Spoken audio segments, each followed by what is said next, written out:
Thank you, everybody, for joining us today. My name is Dr. Ronke Komolafe. I'm the Chief Clinical Officer for Yubi Health. Today, Dr. Collette and I will be presenting to you and discussing the trends in mental health and health equity. Dr. Collette is a gastroenterologist who received a bachelor's degree from Harvard University. Dr. Collette is the National Medical Director with Humana, and she's a well-known speaker and author, and also the editor of the Wharton Healthcare Quarterly newsletter. Dr. Collette is well known across the country, and we're excited to have her present to us today. Welcome on board, Dr. Collette. Over to you. Thank you so much, Ronke, and thank you to Yubi Health for this opportunity to speak with everyone today.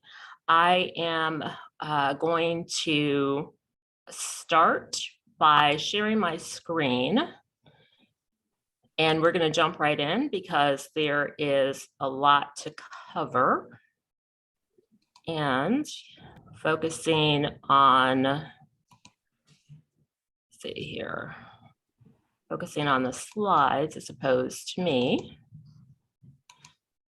Okay, so the topic for today is trends in mental health and health equity. I am the National Medical Director for Associate Health and Wellbeing, and this is part of my area of focus in that role, which is with Humana as the employer, as opposed to Humana the insurer. And so most of my time is focused on Humana associates and their dependents who have Humana coverage. And clearly with everything that has been going on over the past, now we're in year 3 of the pandemic, as well as the baseline crises that existed in mental health, a lot of focus has been placed in this area. And so I'm excited for us to have a conversation about it today.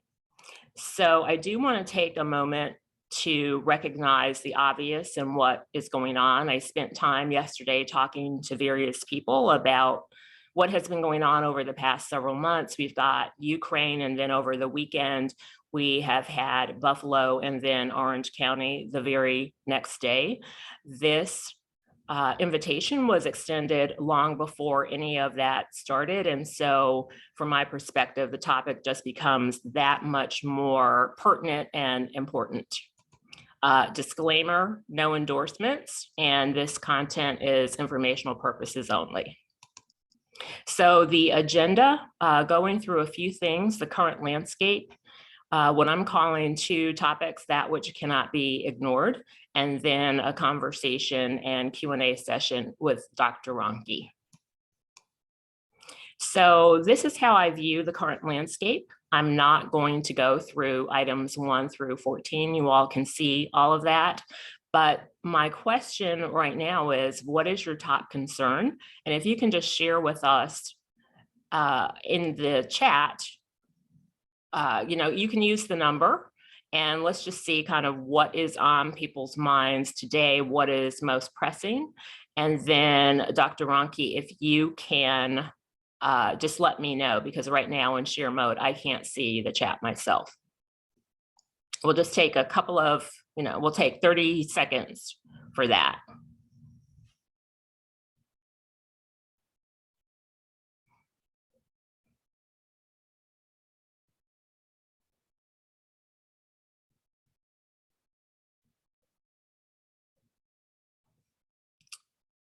And what do you see? Let's see, maybe I can see see what is coming in. Let me not do that. What is coming in right now, Dr. Ronke, about kind of what the top concerns are for people? Just want to have some context as we're going through the discussion. Yes, the top concern we're seeing is increased stress and burnout and anxiety and depression. Okay. So number 3 has come up quite a bit. And then we also have fear, division, lack of civility, hate, and violence. So those are the 2 coming up. Okay, so not at all surprising. So then here's some other things that are going on within the landscape that I think are huge forces in what the mental health arena will look like and what healthcare in general as a system will look like going forward. So just the technological and scientific advancement with the possibility for huge positive gains, as well as the type of bias that has been seen in some of the AI algorithms already, and thankfully on the front end.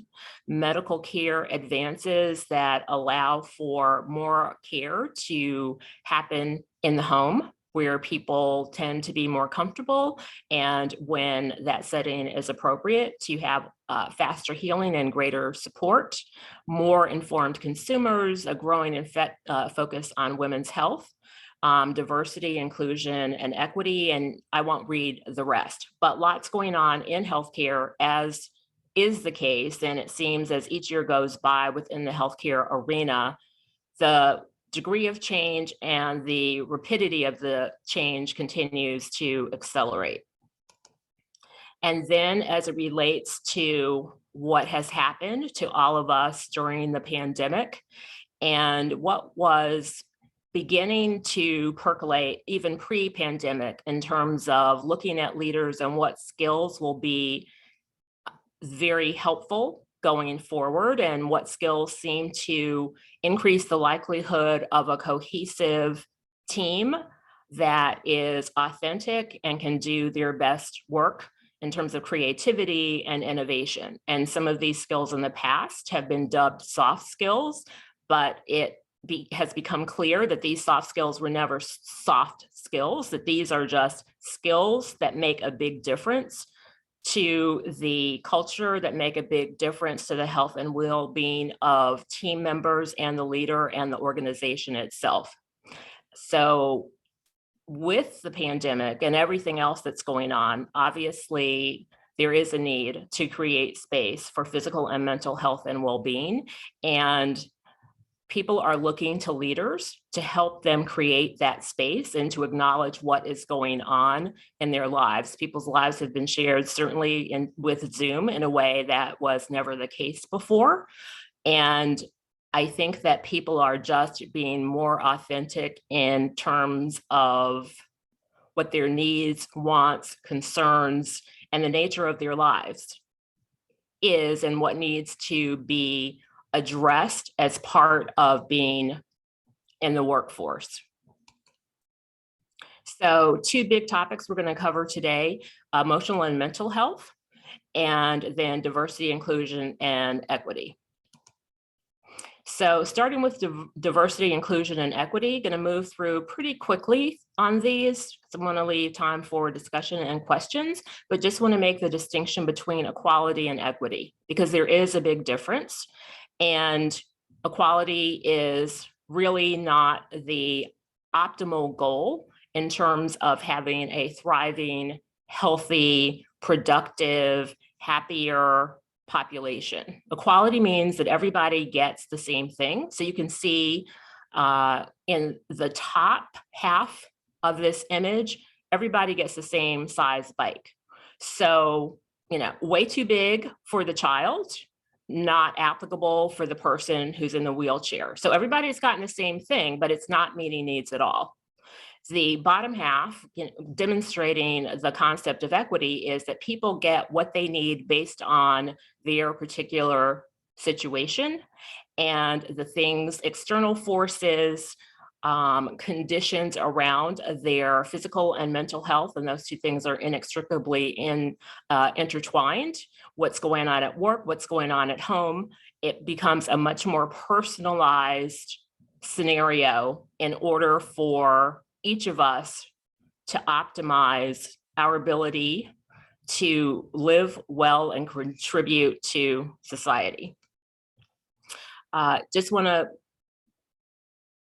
lay the foundation in terms of how I'm looking at health equity, looking at it as comprised of health literacy, health disparities, social determinants of health, and then cultural humility, sensitivity, and competency. And even as we're talking about health equity, we see behaviors that flag just how deeply ingrained some of these issues are into the DNA of the culture. So there is a term with regard to health equity tourism where there are researchers and others who have not done work in health equity, who, because of the positions that they are in, and because health equity has become a hot topic for some in a new way, and for some people in a very genuine and authentic way, and for others, it's the flavor of the month. And it's the thing that may increase the likelihood of publication, for example, who are given the opportunity to publish because of who they are. And people who have been toiling in the vineyards, if you will, for decades, who are experts in their field, are not given their just due and not given the same opportunities for publication, just as an example. So the irony is significant. Just really quickly, a few things around health equity. So health literacy, just want to make sure that people understand that health literacy is not the same thing as general literacy and reading skills. You can be an Einstein and still feel very lost in our healthcare system. And interestingly, health literacy has been found to be a better predictor of health than age, income, employment status, education, or race, which is kind of mind-blowing. Health disparities exist where there are differences between people based on factors that you see on the screen that are systemic and related to obstacles to health based on these various factors. And it runs the gamut. And I think that one of the key takeaways as it relates to health equity as a whole that I would want people to hear from me is that it is not infrequently the case that health equity triggers a vision of those people over there who look a particular way, who live a particular way based on lots and lots of factors that go back hundreds of years. But the reality of the situation is that every single one of us can find ourselves in a scenario where there are health disparities.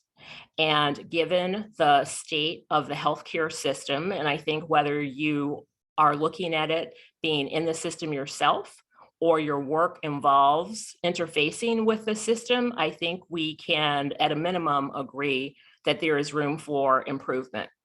And typically what is found, because there's so many systemic issues within the healthcare system itself, that if you may be focusing on one group, but because it's a systemic issue, there are positive repercussions for all of us as a whole. You'll find that things aren't doing, for example, things may not be as efficient as they should be, generally speaking, not just for that group. Things may not be as user-friendly in general, because I don't know that anyone wouldn't benefit from a more user-friendly, consumer-oriented, plain speak communication. So just want that takeaway to be that health equity, everyone has a stake in, and it impacts all of us, and it can impact us positively, or it can impact all of us negatively, because if it is deemed only for those people over there, there are consequences to that then ultimately impact all of us as a society. Social determinants of health, you can see what the definition is there. I think this is something that many people may be familiar with. So those things that are not directly healthcare, but make such a big difference in a person's ability to be as healthy as they can be, and if not addressed, a lot of the other things that happen with regard to treatment becomes a Band-Aid and working around the edges. So if someone does not have access to healthy food and therefore healthy foods and a place to get physical activity. And as a result, they become obese and then have a whole cascade of other conditions. That is not directly healthcare the way it's traditionally noted, but in my mind it is, because now you have conditions that exist that could have been avoided if a person had access to the things that we know work in terms of reducing risk of a host of chronic conditions and optimizing our health and well-being.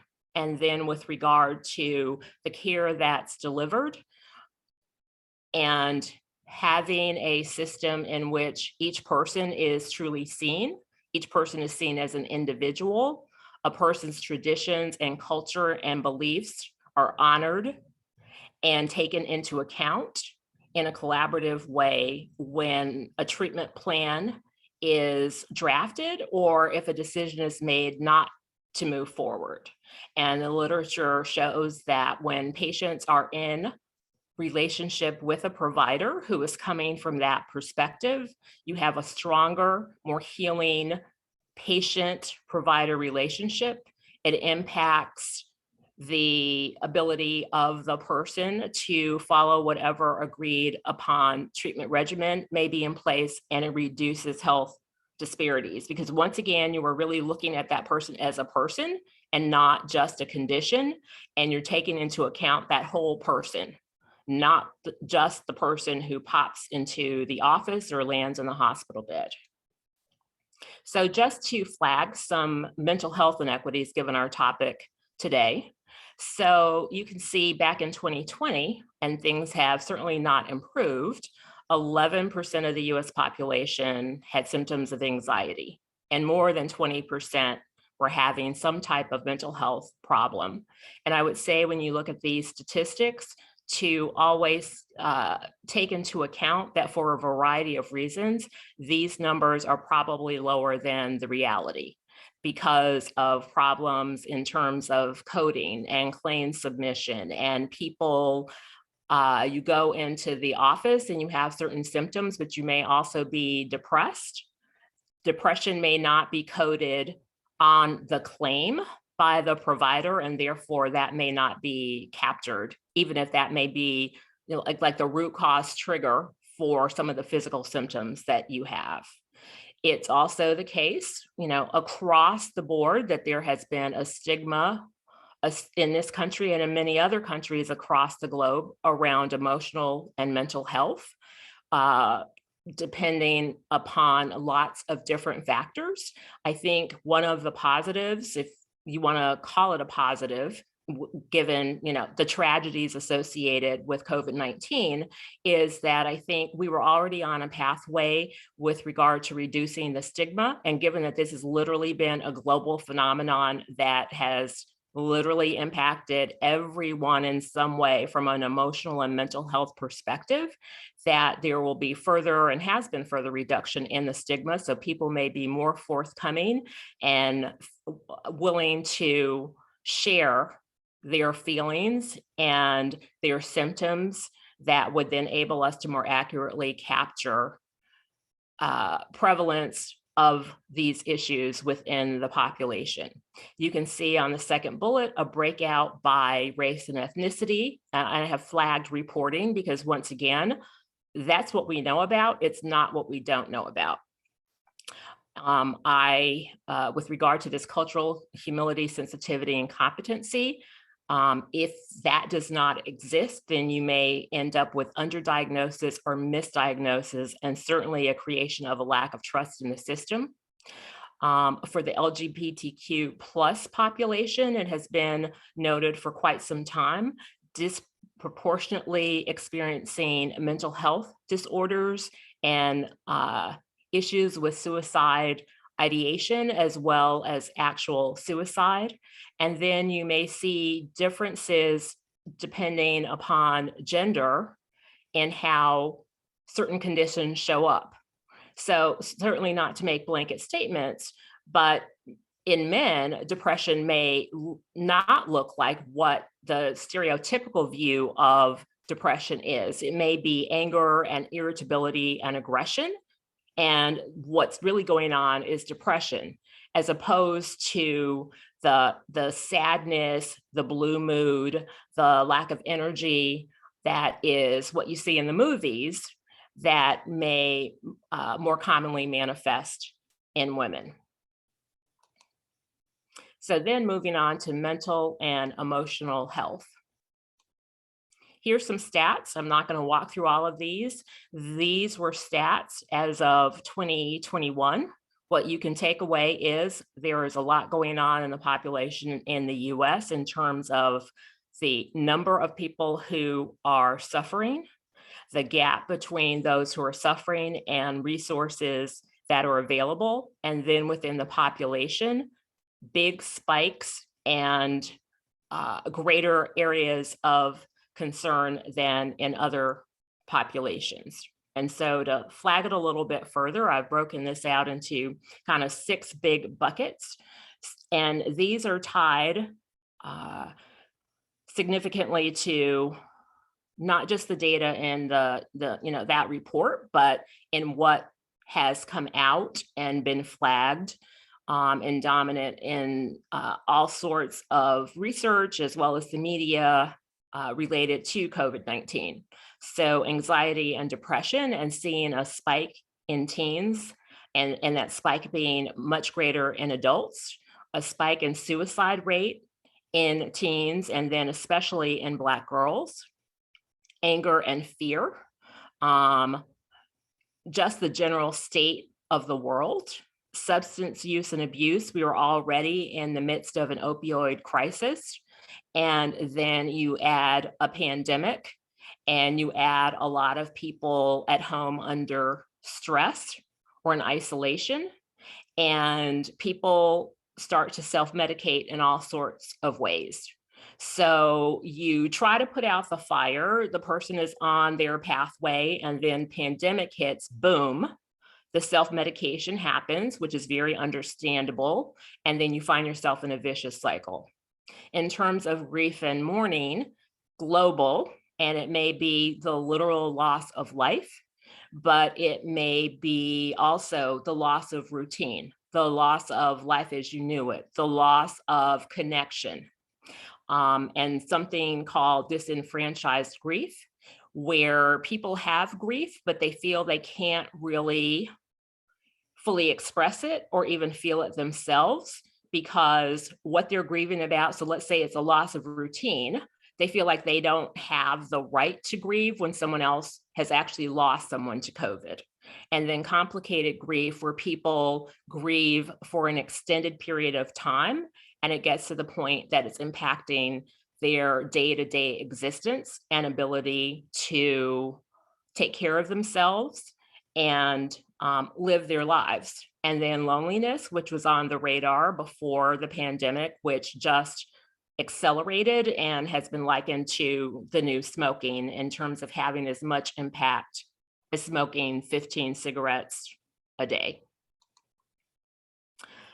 Then as it relates to COVID itself, because of COVID and related to COVID infections, as well as the impact that it has had on others who may not have had an infection themselves, but have family members, friends, coworkers who have it, an increased risk of depression in those who have developed a COVID infection. More commonly seen if you're a female. You can also see it in family members of those who have COVID, and more commonly seen if you have 2 or more physical symptoms. For those who did not have depression prior to an infection, the depression seems to be different in many people compared to that stereotypical picture. So what often comes to mind for people is a problem with sleeping, low energy level. In this group, it's more common that there is actually less of an impact on sleep, less of an impact on energy level, and then a greater risk of a person having suicidal ideation and actually going forward with with suicide. So you can imagine how that might be a problem when someone who is, really well-intentioned and doing their best is having a conversation and is looking for some of the typical signs. And the person says, no, I'm sleeping fine. No, my energy level is fine, but they actually are quite depressed and on their way to a potential suicide. Anxiety has increased for reasons I think all of us can relate to. And a greater risk if you have poor sleep quality. Sleep makes everything better. And if you have 2 or more physical symptoms, then there is a syndrome, post-ICU syndrome, which can be seen and is not specific to COVID, but you're isolated, and then particularly with COVID, you're isolated from family, friends, any type of visitors. Everyone is in a bubble. You can't see people's faces. You have the monitors blaring, you can't sleep, or you are heavily medicated. That has an impact once you come through to the other side. And lots of people go from having that particular constellation of symptoms to a frank PTSD situation. And then as it relates to a COVID infection, and what has been seen in some people are brain changes that may increase the risk of them developing dementia in the future. Then gut microbiome and emotional health. So that is coming more and more to the fore. The link between the gut microbiome, meaning the organisms that live in your gut have an impact on the rest of your body and organ system. The greatest degree of immune activity resides in the gut, which a lot of people don't realize. And so you can have good bacteria, bad bacteria. You can have too much, you can have too little. You can have not enough of a variety. And all those types of things can result in issues that then have cascading effects. There are certain types of organisms that the research is showing are potentially associated with certain emotions and mental health conditions like depression, anxiety, bipolar disorder, and schizophrenia. And then your gut microbiome is impacted by what you eat, what you drink, whether or not you have a lot of antibiotic use and other medications that can impact it. So lots more to be learned, but definitely an impact between what's going on in your gut, what's going on in your brain, and then what is going into your mouth or other mode of getting nutrition, because it impacts the organisms living in your gut. So another quick polling question around stress and burnout. I've got 8 pictures there. I've defined a few of them. I just want to ask at this particular point in time, which one of those pictures resonates most for people? And then Dr. Ronke, if you can, in a few seconds, just let me know what seems to be popping up the most. Absolutely. So we have 8. We have 4.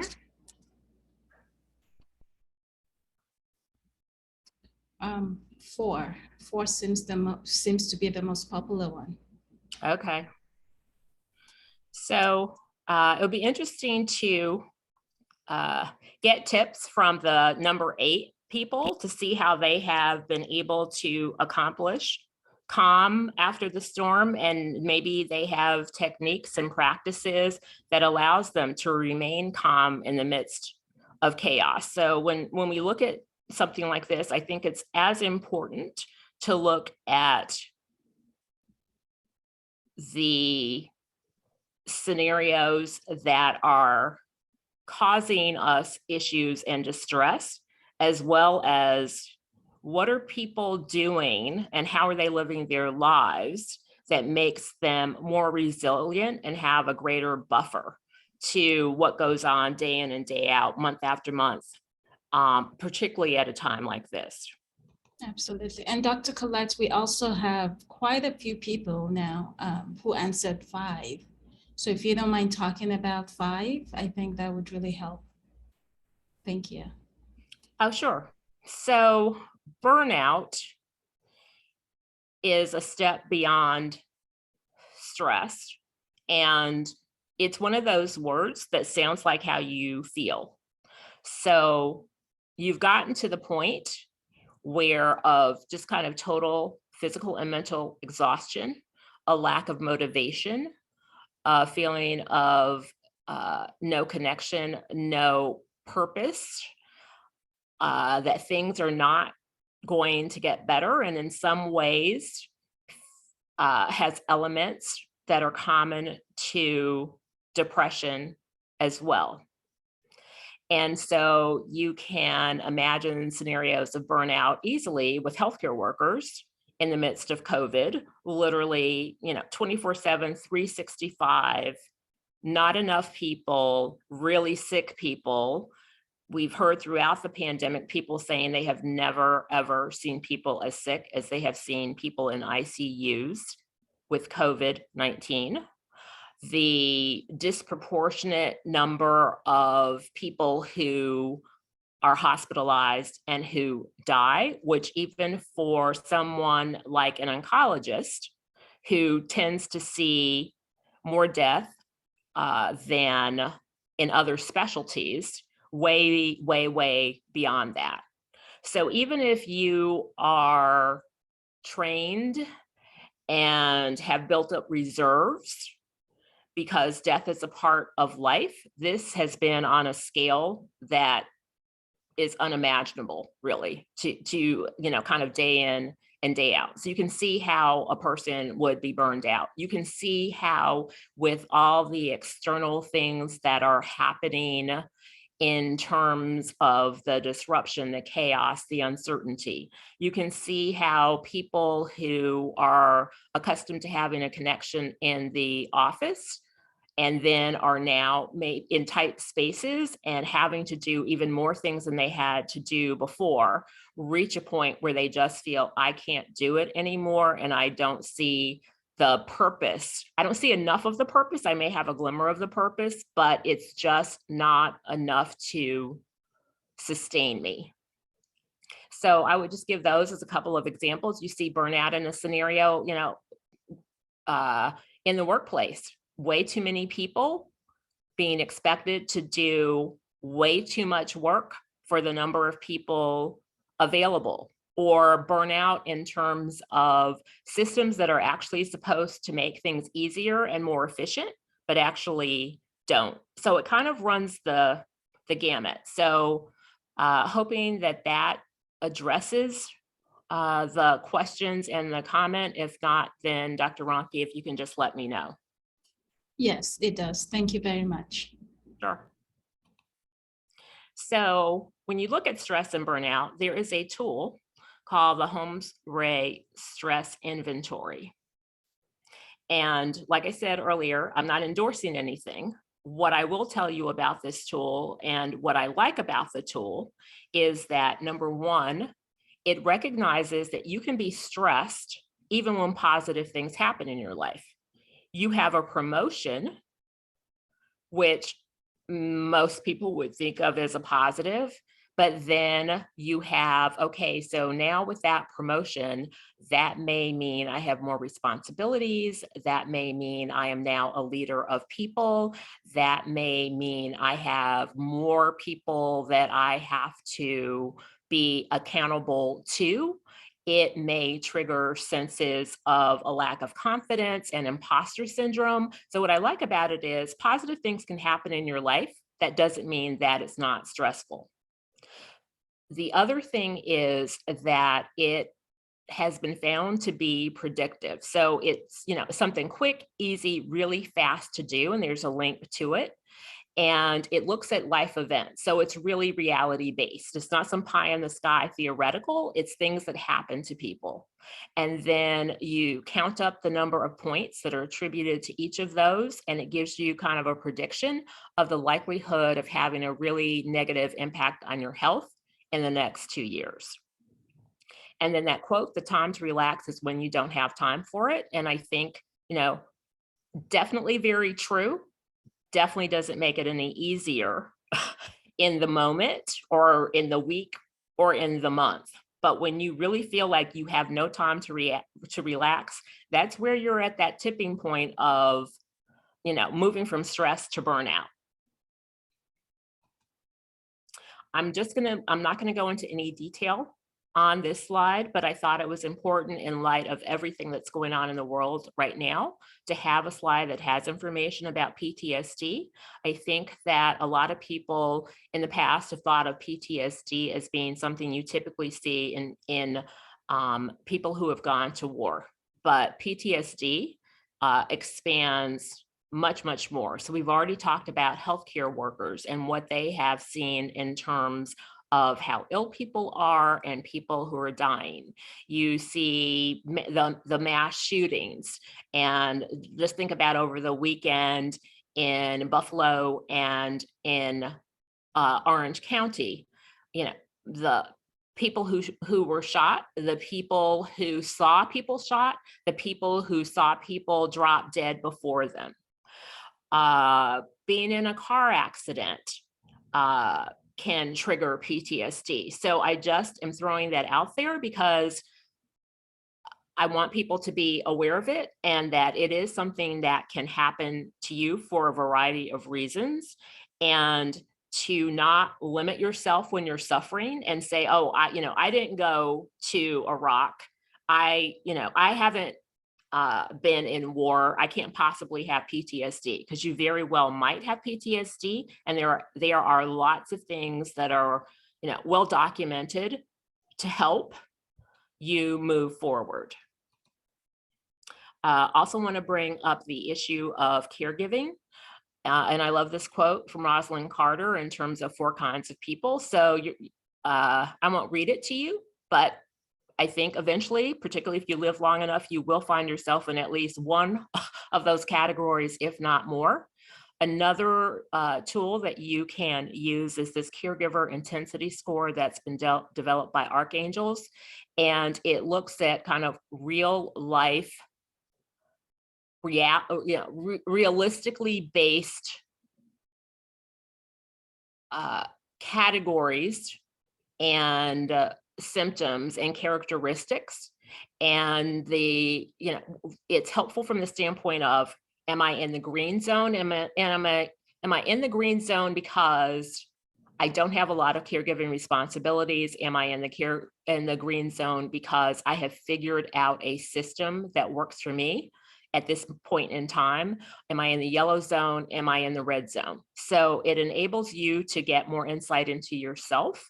And it also enables you to track your score over time, just like the stress score does. So you can be checking in on yourself and seeing the impact of not doing anything, the impact of doing one type of approach versus another. So are you a person that acupuncture may help in terms of the physical and mental impacts that it has? Are you a person that massage does the trick? Are you a person that journaling helps? Are you a person that practicing gratitude helps? So it also allows you in a more objective way to keep going back and tracking your progress or lack thereof. And then just examples, another thing that in my mind has been a benefit of the COVID pandemic is all the different types of approaches that are now available in the emotional and mental health space. So you can see different categories and different companies that provide help and approaches depending upon what your issue is and depending upon what your need is and depending upon what is a good fit for you. And then the last slide is really for people to kind of think through next steps. So will the future bring a new normal, or is it going to be really a new? Do you have habits and routines that you have really examined during the course of the pandemic that you will retain? Are there some that you have realized you've just been doing out of self-expectation, expectation of others that are either no longer a fit or were never a fit, but now you are, it makes sense they don't serve you, so you're going to get rid of it? What are you going to do to address health inequities? Because as I said, it's something that impacts all of us, and you do have power to make things better for you and everyone around you. Will you broaden your horizons beyond where you have lived and how you have operated and moved through life, and any changes in your mission as a person, your sense of purpose, your priorities, or your values? So at that point, I will stop, and then the conversation with Dr. Ronke. Thank you so much, Dr. Collette. That was very comprehensive and very helpful.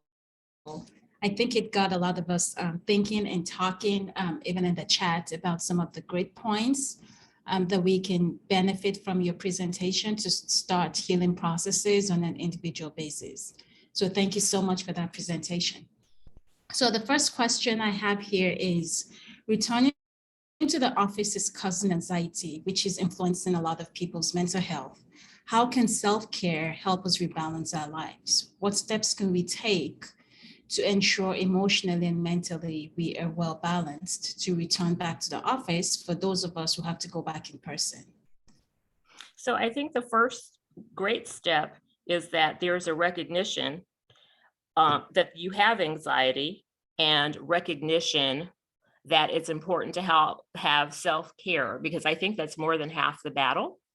I think that, and everybody has heard this, but you keep hearing it for a reason, because it actually does work if you take the time to do it, even just starting to build those habits in terms of what you're eating. Are you physically active? Are you in connection with others? Are you getting enough sleep? Have you figured out a way to cope with your stress? Whether it is 5 minutes of meditation, whether it is reading a scripture in the morning, whether it is getting things out through physical activity, whether it is just time alone in nature. And I think the other thing is to recognize that it's normal to be anxious, and that even naming it as, even naming it as an emotion that you're feeling is half the battle. I think just breathing exercises are something that people have learned, that literally in the moment, certain types of breathing and taking full breaths can lower your blood pressure. It can lower your heart rate. It can make you feel more grounded. People can envision where their happy place is in the moment. So my happy place is somewhere on the water, which I find very calming, very relaxing, very soothing. I think that people have had an opportunity to think about the way they have been living their lives and what their purpose is and what their passion is. And just having that clarity, I think can help with anxiety. Anxiety with what may be going on in the workplace around COVID in and of itself.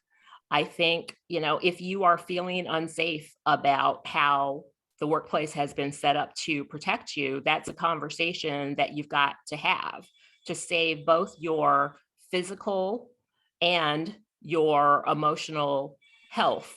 So there's no one size fits all. There's certainly no magic bullet.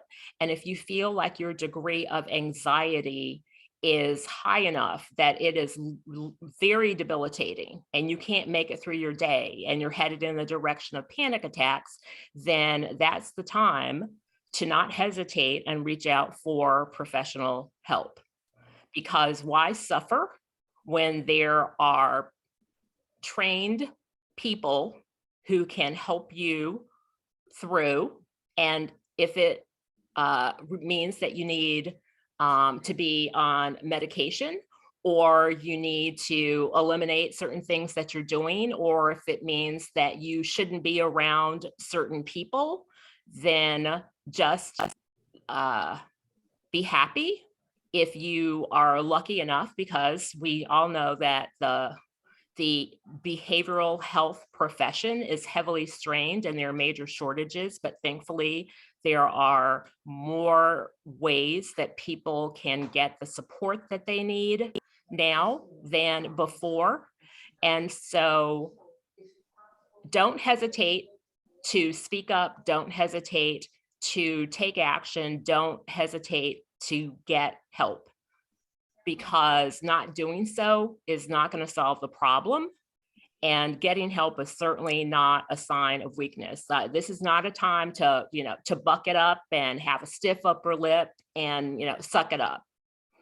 You have way too many things going on in your life and way too many responsibilities and way too many things you want to accomplish to not ask for help, because no one gets through life on their own. Thank you, Dr. Collette. That was great. And to add to what Dr. Collette said, just like she said, creating a routine every morning to help set the energy of your day, right? Some people wake up and they wake up with affirmation, they wake up with prayers, they wake up to exercise. There was a time in my life when I was getting my PhD, I would wake up in the morning and the first thing I do is watch a comedy show for 15 minutes just to get the laughter in. I found out that was really helpful for me. So setting a routine can also help address the anxiety and find out what the reason for the anxiety is. Is it traffic? Is it the work environments, like Dr. Collette said? If it's traffic, you can talk to your boss about changing your hours, maybe coming in later or going in sooner. And then, like she said, identifies ways of coping with the stress. Every coping skills for everybody is different. Find out what works best for you. And in some cases, what works for you last month may not work for you this month. But there's a lot of self-help routines out there that I think are beneficial. So Dr. Collette, the second question we have is, how does microbiome affect our mental health? We all know it has different effects on it, but can you describe some of the ways it affects us in terms of the stress it causes, in terms of the high cortisol it could release in our bodies, and how this can have a negative impact on our emotional health? So I think that there's a lot of research underway. We're still, from my perspective, on the very beginning of kind of a rocket ship to learn more about the gut microbiome, the pathways that it impacts in our bodies, the organ systems it impacts, and how that then has a domino effect potentially that then impacts our emotions and our mental health. And so it may be that we find out, and once again, we're very much in research mode in early days.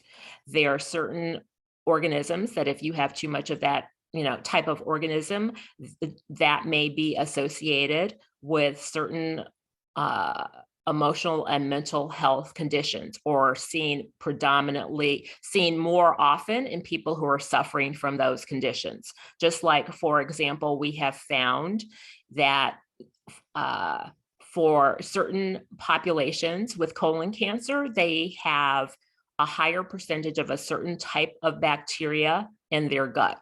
Will we find things like that as it relates to emotional and mental health conditions? Time will tell. There seems to be, on the research, with the research that has been done so far, that will prove to be the case in some instances, in some conditions, and certain individuals. But I think also, if you just think about the impact that healthy eating in terms of fiber and not having processed foods and eating vegetables and eating fruit and high quality protein, how that makes your body feel and how that in turn makes you feel emotionally, as well as kind of the tie-in between how you feel based on what you eat versus how motivated you are to exercise, and vice versa. A lot of people find if they're eating in a healthy fashion, they feel more up to regular physical activity, and vice versa. But I think people can also recognize that there are certain things that they do that impact the gut microbiome that then impact the way they feel on a given day, whether it's too much caffeine, if it's too much fat, if it's too little protein, etc. But I think that what we know is there's a connection between the gut and the brain. We know that the gut has more immune system related cells than the entire rest of the body, and that what we put in our mouth and what we may take in terms of medication that may impact the organisms that live there, there seems to be a connection. Thank you, Dr. Collette. You absolutely, that was a very, very good answer, very comprehensive and helpful. So the last question we have, we're coming up to the hour here. The last question we have is, how important is emotional wellness to physical health? And are there strategies to help create a healthier lifestyle to address any comorbidities for people with comorbidities? So, body, mind, spirit, in my mind, inextricably intertwined. And you can see how those things are connected from the standpoint that if you have a chronic condition, then you are more likely to be depressed, as an example. If you are someone who has pre-existing depression at the time of a heart attack compared to someone who is not depressed, you're more likely to have a second heart attack. If you are depressed, then you may be be less likely to eat well because you're eating comfort food, and comfort food typically is not broccoli and carrots. You may be less likely to engage in physical activity, which we know in some people with mild to moderate depression, studies have shown physical activity can work as well as some of the antidepressant medication. So mind, body, spirit are connected, and each impacts the other. And then your lifestyle then impacts your feelings, your emotion, your mental health, as well as your physical activity. If you aren't getting in enough calories, if you aren't getting in enough protein, if you aren't getting enough sleep, then you aren't going to have the energy to engage in physical activity and get the boost that we know can happen from an emotional and mental health perspective. So I'll just, use that as an example of how those things are intertwined. Thank you so much, Dr. Collette. That was awesome. Absolutely. To add to what Dr. Collette said, integrating your physical and mental health is a great way to ensure balance and to ensure that you can live the best quality, have a good quality of life. Always check in to see personally, however you can do it, or even with your medical prescriber, if you have any underlying mental health issues, as you do your yearly exams, as you have your annual physicals, and if you have any chronic conditions. Sometimes depression could be hidden. Sometimes anxiety could be seen by some people as a motivation. But being able to really consult with a medical practitioner at least once a year to see if there's assessments you can complete, or to see if there's questions that can be answered, to see if you have any underlying emotional or mental health symptoms that you probably have lived with for a while thinking it's normal. And if you can have them assess you and see if there's an underlying condition or symptoms, then that's a way to really ensure that you're integrating your health, integrating the body, mind, and spirit, and making sure everything is being treated at once to get better outcomes as we all live, to have the best optimal care that we can get. So Dr. Collette, thank you so much for the presentation today. It's been amazing. It's been very thought-provoking and very informational. On behalf of Yubi Health, we would like to thank you for presenting. We appreciate your time in the presentation and for answering all our questions.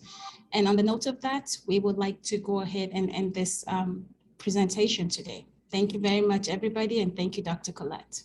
Thank you so much. Happy to have had the opportunity. Thank you very much.